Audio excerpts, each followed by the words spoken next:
hello, this is Amrita Ram from Neethus Academy.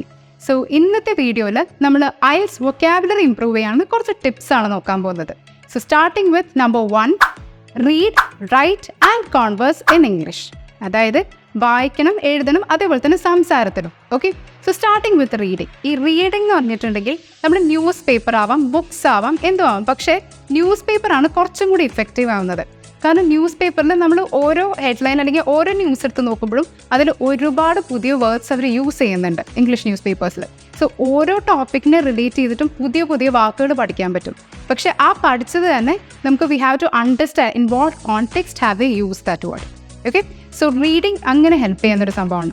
Next is in this main point itself writing. ഈ വായിച്ചത് തന്നെ നമുക്ക് എഴുതാനും അറിഞ്ഞിരിക്കണം.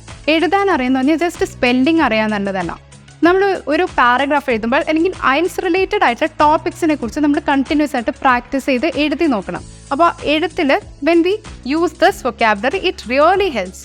കാരണം നമ്മൾ ഇതേ പഠിച്ചു വെച്ച വാക്കുകൾ ഏതൊക്കെ കോണ്ടെക്സ്റ്റിൽ യൂസ് ചെയ്യാൻ പറ്റും എന്നുള്ളതാണ് നമ്മൾ കണ്ടിന്യൂസ് ആയിട്ട് എഴുതുമ്പോൾ നമുക്ക് മനസ്സിലാവുന്നത്. Okay, and will also get to know if this word is right for this situation to use. അപ്പോൾ റൈറ്റിംഗ്, കണ്ടിന്യൂസ് ആയിട്ടുള്ള writing, when we have learn the vocabulary, അത് റൈറ്റിംഗിൽ ഉൾപ്പെടുത്തുക എന്നുള്ളത് വളരെ ഇഫക്റ്റീവ് ആയിട്ടുള്ളൊരു വഴിയാണ്. And to extend conversation. സംസാരത്തിലും നമ്മൾ ഈ പറയുന്ന പോലെ അതിപ്പോൾ മിറർ നോക്കിയിട്ടാവാം, അല്ലെങ്കിൽ ഒരു ഫ്രണ്ടുമായിട്ടൊരു പ്രാക്ടീസ് ടെസ്റ്റ് നടത്തുന്ന പോലെ ഒരു കോൺവെർസേഷൻ പ്രാക്ടീസിൽ നിൽക്കുന്നതാവാം. ആ ഒരു സമയത്ത് നമ്മൾ കണ്ടിന്യൂസ് ആയിട്ട് പഠിച്ച വൊക്കാബുലറി, അതായത് പുതിയതായിട്ട് പഠിച്ച വേർഡ്സ് കോൺവെർസേഷനിൽ ഉൾപ്പെടുത്താൻ ശ്രമിക്കണം. So you will understand how to use that word and how do they like ഇതിനുള്ള ആൻസർ അവിടെ നിന്ന് വരുമ്പോഴായിരിക്കും ചിലപ്പോൾ നമുക്ക് മനസ്സിലാവുന്നത്. Okay, so how to use this word, അതിൻ്റെ യൂസേജ്, പ്രൊനൗൺസിയേഷൻ, ഏത് ഭാഗത്താണ് സ്ട്രെസ്സും ആ ഒരു ടോൺ എന്താണ് കൊടുക്കേണ്ടത് എന്നുള്ളതൊക്കെ നമ്മൾ ഈ പ്രാക്ടീസ് ചെയ്യുമ്പോൾ, അതായത് കോൺവെർസേഷൻ പ്രാക്ടീസ് ചെയ്യുമ്പോൾ മാത്രമേ നമുക്കത് മനസ്സിലാവുന്നുള്ളൂ. So moving on to the second point, it's practice. So ഈ ഫസ്റ്റ് പോയിന്റുമായിട്ട് വളരെയധികം കണക്റ്റഡ് ആണ് practice. As we all know, practice makes a man perfect. So ഈ റീഡിങ്, റൈറ്റിംഗ് ആൻഡ് കോൺവെർസേഷൻ തന്നെ വൺസിന് വയലാണ് നമ്മൾ ചെയ്യുന്നുണ്ടെങ്കിൽ എഫക്റ്റീവ് ആണെന്ന് പറയാൻ പറ്റില്ല. ബിക്കോസ് വെൻ ആ ടൈം, എക്സാമിൻ്റെ ടൈമിൽ മാത്രമായിട്ട് നമ്മൾ വല്ലപ്പോഴും എടുത്ത് വായിക്കുന്നു, എഴുതുന്നു, കോൺവെർസേഷൻ എന്ന് പറഞ്ഞിട്ടുണ്ടെങ്കിൽ അതൊട്ടും ഹെൽപ്ഫുൾ ആയിരിക്കില്ല. But when we practise continuously, അതായത് കൺസിസ്റ്റൻ്റ് ആയിട്ട് നമ്മൾ ഇതേ പ്രാക്ടീസ് വായിക്കുന്നതും എഴുതുന്നതും കോൺവെർസേഷൻ മൂഡൊക്കെ കണ്ടിന്യൂസ് ആയിട്ട് പ്രാക്ടീസ് ചെയ്തിട്ടുണ്ടെങ്കിൽ അത് വളരെയധികം ഹെൽപ്ഫുൾ ആയിരിക്കും. So the same things we need to practise it for long. Third one is listening to podcast. I'm not saying hearing to podcast, I'm saying listening. ശ്രദ്ധയോടെ കേൾക്കണം പോഡ്കാസ്റ്റുകൾ. അവിടെ എന്താണെന്ന് വെച്ച് കഴിഞ്ഞാൽ നമുക്ക് പ്രൊനൗൺസിയേഷൻ മനസ്സിലാവും. ഒരു പുതിയ വാക്ക് ഇപ്പോൾ നമ്മൾ ന്യൂസ് പേപ്പറിൽ കേട്ടോ നോക്കിയാൽ അതേ ടേം തന്നെ when we listen in podcast നമുക്ക് മനസ്സിലാവും എവിടെയാണ് ആ വേർഡിൻ്റെ തന്നെ പ്രൊനൗൺസിയേഷനിൽ എവിടെയാണ് സ്ട്രെസ്സ് കൊടുക്കേണ്ടത് എന്നുള്ള, അല്ലെങ്കിൽ ഏത് ടോണാണ് വേണ്ടതെന്നുള്ളതൊക്കെ നമുക്ക് പോഡ്കാസ്റ്റുകൾ വഴി മാത്രമേ മനസ്സിലാവുള്ളൂ. പോഡ്കാസ്റ്റുകൾ മാത്രമല്ല, we can also depend on the YouTube informational videos and all. But mainly പോഡ്കാസ്റ്റുകളാണ് കുറച്ചും കൂടി ഇഫക്റ്റീവ് ആയിട്ടുള്ളത്. അതായത് നമുക്ക് പ്രൊനൗൺസിയേഷനും ഈ സ്ട്രെസ്സും ഏത് ടോണിൽ പറയണം എന്നുള്ളതൊക്കെ നമുക്ക് ഏറ്റവും കൂടുതൽ ഇഫക്റ്റീവായിട്ട് കിട്ടുന്നത് പോഡ്കാസ്റ്റുകളിൽ നിന്നാണ്.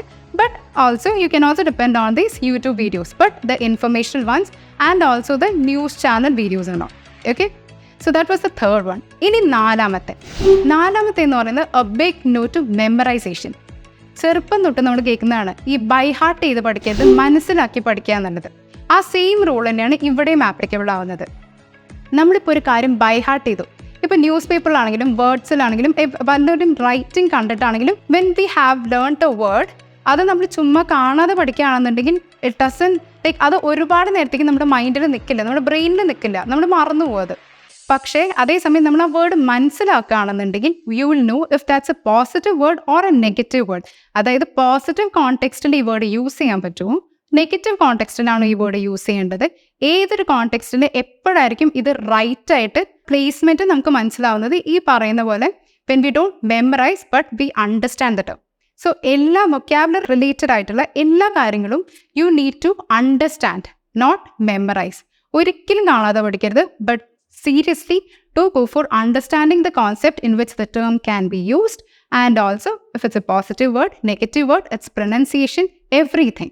Okay, so don't ever go for memorization. So ഈ ഒരു വീഡിയോയിൽ ഞാൻ പറഞ്ഞിട്ടുള്ളത് 4 ടിപ്സ് ആണ്, ഈ IELTS വൊക്കാബുലറി ഇംപ്രവൈസ് ചെയ്യാനുള്ള 4 ടിപ്പുകൾ.